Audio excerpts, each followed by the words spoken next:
बोलो जयकारा बोल मेरे श्री गुरु महाराज की जय। बोलो साचे दरबार की जय। महान कृति अमर ज्योति ग्रंथ। करुणा के आगार प्रभुवर श्री पंचम युग सम्राट श्री परमहंस अद्वैत मत का गौरव करे विराट। श्री परमहंस विभूतियों का जीवन चरित महान युग युगांतर चौकुंठी में अमर रहे यशगान। करुणा निधान त्रिभुवन मोहन श्री परमहंस दाता दयाल जी श्री पंचम पातशाही जी की परमार्थ भक्ति प्रेम निष्काम कर्म की सुगंधी शीघ्र अतिशीघ्र विश्व में सौरभ फैलाए, यही आंतरिक चाहना थी। भक्ति की अब चौकुंठी में ध्वजा फहराए, जन जन में महकाए, आनंद सुख शांति सागर लहराए, इसे पूर्ण करना ही साधना थी। इस महान उपलब्धि में सर्वप्रथम श्री परमहंस विभूतियों के पावन चरित को श्रेय दिया। श्री परमहंस महान विभूतियों के श्री प्रवचन, मधुर लीलाएं एवं भक्ति परमार्थ पर चलने के लिए सहनशीलता, विनम्रता, अदम्य साहस के सजीव प्रमाण उनकी जीवन झलकियों में आत्म आनंद की अनुभूति कराते हैं। प्रेमी जिज्ञासु प्रेरणा पाकर निर्विघ्न आत्मिक उन्नति के पथ पर बढ़ते जाते हैं। मानव जन्म के लक्ष्य की प्राप्ति कर जीवन को सरस एवं धन्य बनाते हैं।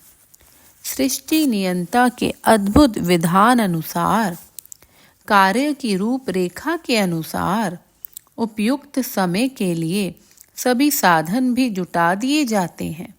संत महापुरुषों की अनुकंपा एवं परंपरा स्वयं में सर्वगुण संपन्न अद्वितीय बुद्धि से परे है।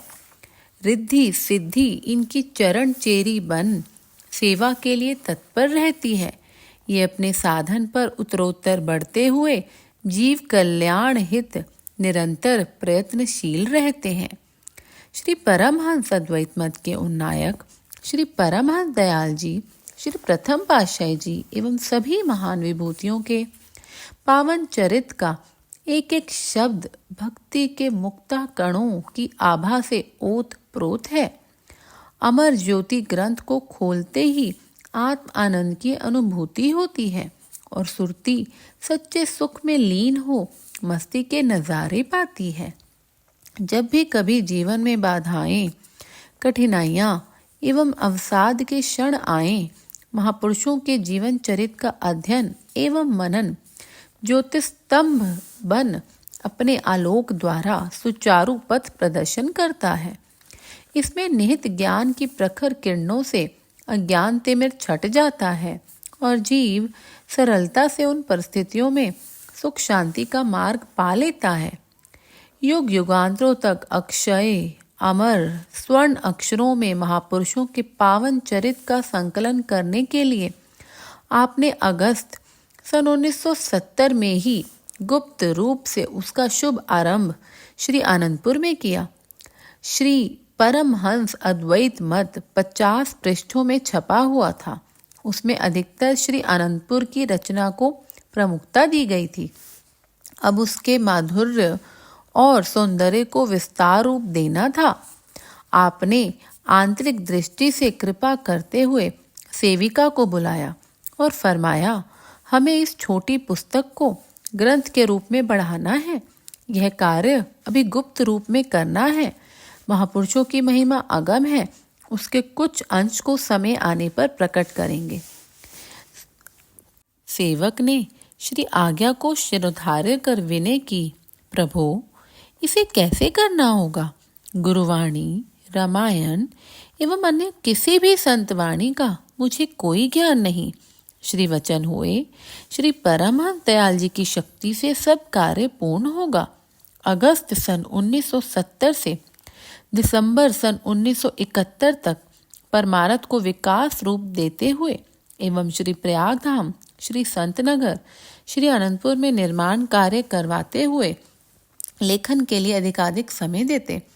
श्री मुख से प्रवचन फरमाते एवं जीवन चरित की झांकियों का वर्णन करते हुए स्वयं उनमें खो जाते। पुनः दूसरे दिन एक एक शब्द को सुनते और उसमें सुधार करवाते। एक साधारण सेविका को लेखक का नाम देकर अनुग्रहित किया। लेखक की समझ में न आता कि कैसे सब प्रवचन एक एक करके याद रहते हैं और कैसे रात्रि में आंखें बंद कर सब वाणियों सहित संकलित हो जाते हैं। ऐसी महान कृपा का वरद हस्त छत्र छाया किए हुए था कि हर समय एक निराली मस्ती में लीन सुरती अपूर्व आनंद की धुन में मग्न रहती। बस इतना ही पता चलता कि सेवा लेखन आरंभ करते समय सूर्य की किरणें चहुं ओर से आलोकित होकर लेखनी का कार्य पूर्ण कर जाती थी। इस प्रकार नवंबर सन 1971 ईस्वी में श्री चतुर्थ पातशाही जी महाराज का पावन चरित लिखना आरंभ हुआ था। महात्मा सद्गुरु सेवानंद जी को एक मास के लिए श्री प्रयागधाम में सेवा के लिए अंतः प्रेरणा हुई। वे सत्संग कार्य भी करते थे एवं श्री आनंदपुर में मुख्य प्रबंधक भी थे। श्री सद्गुरुदेव जी महाराज, श्री पंचम पातशाही जी की आंतरिक मौज भी अब महापुरुषों के पावन चरित जितने लिखे जा चुके थे उन्हें प्रकट करने की थी। अतः आपने श्री मान जी की विनय पर फरमाया, हमारी मौज भी यही है कि आप श्री प्रयागधाम में एक मास रहें। हमने महापुरुषों के पावन चरित का संकलन किया एवं करवाया है।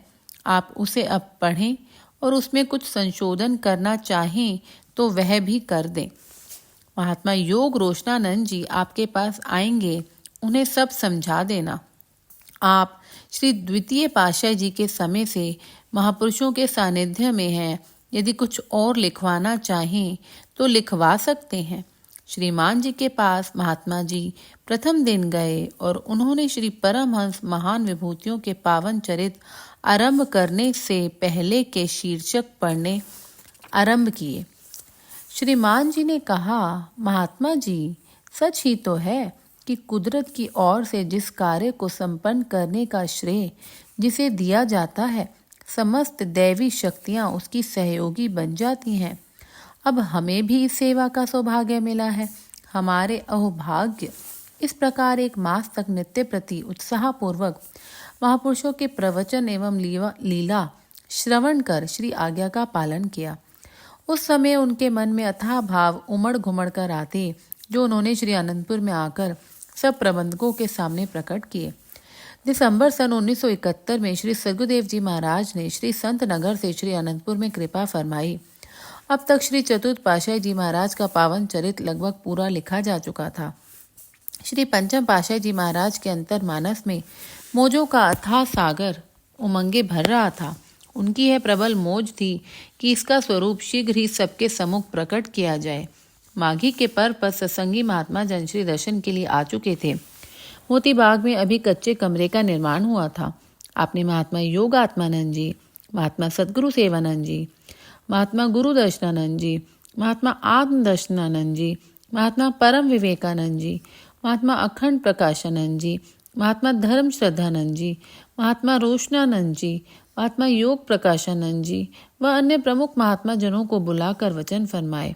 हमने श्री परमहंस दयाल जी की श्री मौज अनुसार श्री परमहंस अद्वैत मत के शाश्वत ज्योति स्तंभ महान विभूतियों का पावन चरित लिपिबद्ध किया है। अब आपके सहयोग से यह कार्य पूर्ण होना है। आप सब मिलकर मोतीबाग के कमरे में इसको सुने और जो जो कमियां हों उन्हें ठीक करवा दें। यह कार्य अति शीघ्र करना है ताकि ये वैशाखी तक छपकर सबके सामने प्रकट हो सके।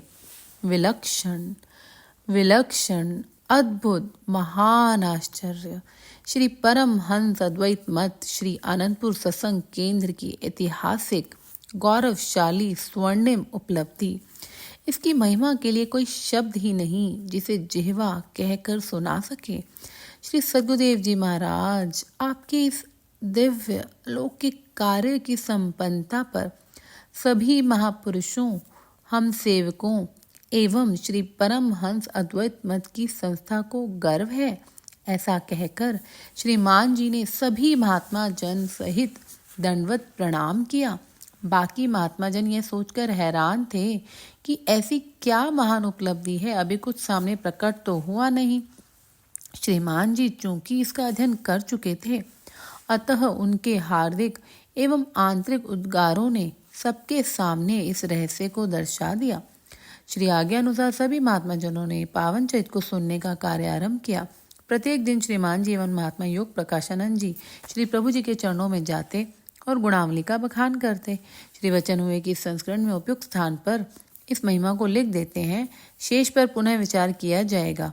इस प्रकार आरंभ से लेकर श्री चतुर्थ पातशाही जी महाराज तक लेखन कार्य पूर्ण हो चुका था। शेष श्री सद्गुरुदेव जी महाराज ने रेखांकित समझा दिए। अपने श्रीमान जी और महात्मा धर्म श्रद्धानंद जी को फरमाया कि आप कुछ दिन यहाँ रहकर इसके शेष भाग की रचनाओं को सुने और उनका उचित स्थान पर समावेश करें। इसे अब आपने पूरा करना है। पुनः श्रीमान जी को संबोधित करते हुए फरमाया कि आपको यहाँ कुछ अधिक समय तक रहकर इसे छपवाना भी होगा। श्री सद्गुरुदेव जी महाराज ने सभी महात्मा जनों को बुलाकर उन्हें इस महान कार्य को मार्च तक पूर्ण करने का आशीर्वाद दिया और फरमाया, यह कार्य गुरुमुखों के अदम्य साहस एवं हार्दिक लगन से पूर्ण होगा। इसे हित से करके अपने जीवन को खुशियों से भरपूर करें और महापुरुषों की प्रसन्नता को प्राप्त करें। 29 जनवरी सन 1972 को श्री गुरु महाराज जी ने श्री प्रयागधाम के लिए प्रस्थान किया। प्रथम कोटा में महात्मा सुख सागरानंद जी के सत्संग आश्रम पर श्री दर्शन एवं उद्घाटन का कार्यक्रम था। उधर प्रातः 10 बजे के लगभग जब श्रीमान जी एवं महात्मा जन लिपिबद्ध की गई रचनाओं को श्रवण करने के लिए आए तो संपूर्ण कार्य को छपवाने सहित देखकर कहने लगे, इतना बड़ा काम इतनी छोटी सी अवधि में कैसे पूरा हो सकता है? यह हमारी सामर्थ्य से बाहर है। इतना बड़ा काम तभी संपन्न हो सकता है जब स्वयं श्री गुरु महाराज जी यहाँ रहें, वरन यह कार्य तो 1 वर्ष में हो पाना भी कठिन है। ग्रंथ की छपाई के लिए अक्षर आनंद संदेश से बड़ा होना चाहिए, जो अभी उपलब्ध ही नहीं है। श्रीमान जी ने 2 गुरुमुखों को कोटा भेजकर अक्षर आदि के लिए सब विनय भेज दी।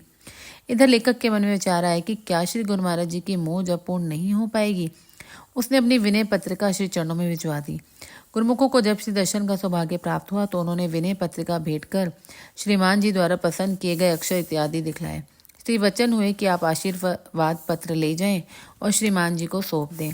श्रीमान जी के कृपा पत्र में लिखा, श्रीमान जी, हमने आपसे पूरा छपा हुआ ग्रंथ लेना है, फिर आप जैसे और जिस भी प्रकार के अक्षर प्रयोग करें, पूर्ण व्यवस्था कर इस सेवा की कार्यपूर्ति करनी है। सब प्रेस में सेवा करने वाले गुरुमुखों एवं श्री अनंतपुर निवासी गुरुमुखों को आशीर्वाद। दूसरी ओर लेखक को भी कर कमलों से कृपा पत्र लिखकर आशीर्वाद फरमाई। श्री वचन लिखे, आप तसल्ली रखें और अपना कार्य उत्साहपूर्वक करते जाएं। किसी प्रकार से घबराने की जरूरत नहीं, सब काम श्री गुरु महाराज जी की कृपा से ठीक हो जाएगा। Trust in God and do the right, God helps those who help themselves. प्रेम पयोधी प्रेम के सागर, अनूठी रचना रचाते हैं, गुप्त व प्रकट रहस्य भरे हैं, जीव समझ नहीं पाते हैं।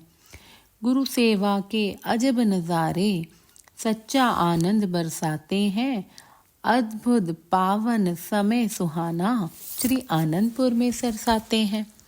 श्रीमान जी ने कृपा पत्र पढ़कर सुनाया और प्रेस में सेवा करने वाले गुरुमुखों को सब सेवा कार्य विभाजित करके सौंप दिया।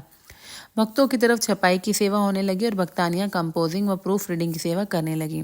सब उत्साहपूर्वक अपनी अपनी सेवा में यह सोचकर जुट गए कि श्री सद्गुरुदेव दाता दयाल जी की प्रसन्नता को पाने के लिए इसे पूर्ण करना ही करना है। श्रीमान जी ने 2 प्रेमियों को दिल्ली अक्षर फाउंड्री में भेजा। वे दिल्ली के ही अन्य 2 भक्तों के साथ फाउंड्री में पहुंचे। फाउंड्री के मालिक ने कहा कि इतना अक्षर तो 1 मास क्या 6 मास तक भी मिलना नामुमकिन है। गुरुमुखों ने उत्तर दिया, हमारे पास तो केवल 1 सप्ताह का ही समय है। हम अक्षर सफाई के लिए अपनी ओर से पूर्ण सहयोग देंगे। फाउंड्री के मालिक की अंतः प्रेरणा में एक दिव्य ज्योति ने उत्साह भरा। उसने अपने मजदूरों को अधिक समय देने के लिए कहा। वे चारों भक्त भी दिन रात एक करके अक्षरों की सफाई में जुट गए और 7 दिन में ही कार्य पूरा करवाकर श्री अनंतपुर में पहुंच गए। फाउंड्री के मालिक ने प्रसन्न होकर कहा, वाह, श्री अनंतपुर के निष्काम सेवा में संलग्न सेवक सप्ताह भर विश्राम न करने पर भी कितने आत्म आनंद में लीन व प्रसन्न है। हमारे मजदूर चौगुनी आय लेकर भी ऐसा न कर पाते जो इन भक्तों ने कर दिखाया है। अक्षरों का प्रबंध हो जाने पर श्रीमान जी ने सभी गुरुमुखों को कहा कि श्री अनंतपुर में श्री गुरु महाराज जी की कृपा से इस महान सेवा का अवसर मिला है। सभी गुरुमुख इस दुर्लभ संयोग से लाभ उठाएं, आनंद खुशी से भरपूर जीवन में आनंद पाएं। उन्होंने प्रबंधक भाई प्रेम सागरानंद जी से कहा कि फर्मा छपते ही आपने 2000 की संख्या तक प्रत्येक फर्मे को ठपवाने की सेवा करनी है। भाई जी ने अपनी तरफ सभी गुरुमुखों को श्री आज्ञा सुनाते हुए कहा कि अपनी अपनी सेवा के अतिरिक्त सभी ने इस सेवा को भी सर्च करना है। सेवा का अद्भुत नज़ारा, सबके दिल में उमंग उत्साह, समस्त श्री अनंतपुर निवासी गुरुमुखों और प्रबंधकों में मानो दिव्य शक्ति एवं प्रभु प्रेम की निराली मस्ती का संचार हुआ। यह केवल कोरी कल्पना नहीं, वास्तविक सत्य है। महाप्रभु जी श्री प्रयागधाम में विराजमान थे, वहां से ही आशीर्वाद की कृपा बरसाते थे। श्री आनंदपुर में देखो तो प्रत्येक प्रेमी की जुबान पर यही था कि हर समय उन्हें कभी श्री तृतीय पातशाही जी, कभी श्री चतुर्थ पातशाही जी और कभी श्री पंचम पातशाही जी, कभी स्वप्न कभी साकार रूप में अपनी दिव्य झलकियों से आनंदित कर रहे हैं। सबके मुख से हर्ष, आनंद एवं मस्ती भरे गीत ही जरते थे। आकाश से मानो देवगण भी इस सेवा में सम्मिलित होने के लिए विनय सुना रहे थे। रात्रि एवं दिन भर सेवा में सभी अहोभाग्य मना रहे थे। सर्दी की शीत लहर और दिन रात का किसी को पता नहीं कैसे बीत रहे थे। महात्मा योगात्मानंद जी प्रेस के प्रबंधक थे। उन्होंने प्रेस के गुरुमुखों के लिए भोजन आदि का प्रबंध भी करवा दिया। सब एक दूसरे से बढ़कर इस सेवा कार्य में भाग ले रहे थे। 5 मार्च को श्री गुरु महाराज जी ने श्री अनंतपुर में कृपा फरमाई। बाहर से मुख्य महात्मा जनों को सत्संग से बुलवा लिया। श्री अनंतपुर में सेवा में रत अदम्य साहस एवं प्रभु प्रेम में यशोगान करते गुरुमुखों को देखकर स्वयं श्री प्रभु जी भी भाव विभोर हो गए।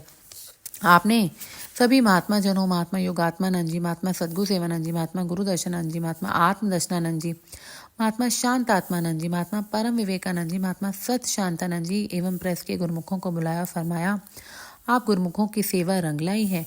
अब इस महान कार्य की पूर्णता शीघ्र ही होगी और युग युगांतरों तक यह अमर शाश्वत महान विभूतियों का जय घोष एवं यशोगान करते हुए विश्व में सुख शांति आनंद को पाने का सर्वोत्तम साधन बना रहेगा। यह श्री परमहंस अद्वैत मत की गौरव गरिमा का अमर कीर्ति स्तंभ है। इस प्रकार आज इसका शुभ नामकरण अमर ज्योति ग्रंथ किया जा रहा है। यह श्री परमहंस अद्वैत मत के महापुरुषों का युग युगांतरों तक पावन गुणगान करता रहेगा। सब इसे पढ़ सुनकर आत्मिक संपदा से मालामाल होंगे। उसी समय सब गुरुमुखों को पावन श्री दर्शनों का सौभाग्य प्राप्त हुआ। उस समय क्या अद्भुत नजारा था। श्रीमान जी एवं अन्य महात्मा जनों ने विनय की, प्रभु आज वही पुरातन समय श्री अनंतसर महान तीर्थ की असीमित खुशियों का दिव्य नजारा अपना स्वरूप प्यारा छलका रहा है। अंतरात्मा अथाह आनंद के सागर में गोते लगा रही है। महात्मा रोशनानंद जी पर ऐसी मस्ती छाई कि वे झूम झूम कर नाचने लगे। सभी गुरुमुख प्रेमी श्री दर्शन की दिव्य दात पाकर आनंदित हो रहे थे। महात्मा परम विवेकानंद जी, सिंधी श्रीमान जी ने सब गुरुमुखों एवं महात्मा जनों को कहा, अंतरात्मा में झांको, आसमान पर दिव्य दर्शन के नजारे को देखो। देखो देखो, युगों की तपस्या पर भी ये दर्शन असंभव है। काफी महात्मा जन एवं गुरुमुखों ने ऊपर की ओर निहारा। आंखें उत्सुकतावश देखती ही रह गईं। क्या कि श्री परमहंस दयाल जी, श्री प्रथम पातशाही जी, श्री परमहंस महाराज जी, श्री द्वितीय पातशाही जी, श्री परमहंस अवतार जी, श्री तृतीय पातशाही जी, श्री परमहंस दीनदयाल जी, श्री चतुर्थ पातशाही जी आकाश में स्वर्णिम विमानों पर हजारों लाखों सूर्यों के तेज की किरणें बिखरा रहे हैं। उन महान विभूतियों के मध्य में श्री परमहंस दाता दयाल जी, श्री पंचम पातशाही जी पर वे किरणें पड़ रही हैं। श्री पंचम पातशाही जी के स्वरूप में सब किरणें एकत्र होकर श्री अनंतपुर में श्री दर्शन की आभा बिखरा रही हैं। एक झलक को पाते ही सब में नई स्फूर्ति एवं भक्ति का नव स्रोत हिलोरे लेने लगा। यह था श्री परमहंस महापुरुषों के पावन जीवन चरित का प्रथम दर्शन। देवगण पुष्प बरसा रहे, बजा रहे वीणा नारद, ब्रह्मा जी मंत्र उच्चार रहे, करें स्तुति शेष व शारद। कर नृत्य शिव भोला भी करने लगे अभिवादन, झूम रहा दिव्य मस्ती में सृष्टि का हर कण कण। यह समागम श्री अनंतपुर में हर्षोल्लास से वैशाखी के पर्व तक चलता रहा। वैशाखी पर्व सन 1972 में प्रथम संस्करण छपकर तैयार हुआ। सत्संगी, प्रेमी व जिज्ञासु सब इसे पाकर भाव विभोर थे। प्रेमी जन खुशी से श्री तृतीय पातशाह जी के श्री सिंहासन पर नित्य प्रति प्रसाद एवं भंडारे करवाने लगे। हर्षोल्लास एवं परम आनंद की अनुभूति व सेवा भक्ति की लगन से परिपूर्ण श्री अनंतपुर में यह एक महान महोत्सव का ही रूप बन गया। अमर ज्योति ग्रंथ का प्रथम संस्करण सन 1972 में छपा। अब इसका विवरण एक ही स्थान पर दिया जा रहा है। सन 1972 में प्रथम संस्करण की बढ़ती मांग के अनुसार सन 1974 में इसे पुनः प्रकाशित किया गया। अब जैसे जैसे महान कार्यों का उद्घाटन करते हुए श्री पंचम पातशाह जी महाराज पारमार्थिक कार्य उन्नतिशील कर रहे थे, वैसे वैसे ही उनका अंशमात्र संकलन करवाते जा रहे थे। इस प्रकार सन 1995 तक 5 बार इसमें प्रवचन एवं पावन लीलाओं का समावेश किया गया। आपने कितना विस्तार एवं परमात्मा का कार्य किया, लेखनी उसे वर्णन करने में अशक्त है। आप अपने द्वारा किए गए पारमार्थिक विकास एवं महामहिमा को ग्रंथ में संपूर्ण लिपिबद्ध नहीं करने देते थे, उनका केवल अंश मात्र विवरण ही लिखा गया है। बोलो जयकारा बोल मेरे श्री गुरु महाराज की जय। बोलो साचे दरबार की जय।